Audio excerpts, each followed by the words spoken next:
Hello dear subscribers, today I will tell you how you can easily fix this error. So here you can see it's sorry and uninspected error cured. Please try again later.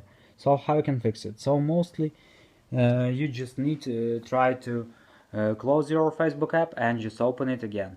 And if it doesn't help, if you still have this error, so just check your internet connection. So just go to the settings, and in the settings you need to find here Wi-Fi. If you're using Wi-Fi, just open it, just try to turn it off and turn on again. Also you can do it with mobile data or cellular data, just turn off and turn on again. So after you can try to go to the general, just scroll down, just tap on shutdown, slide to power off, wait a few seconds and just power on your phone again. So just simple restart your phone. And if it doesn't help, if you still have this error, so you can also just try to fix it in another way.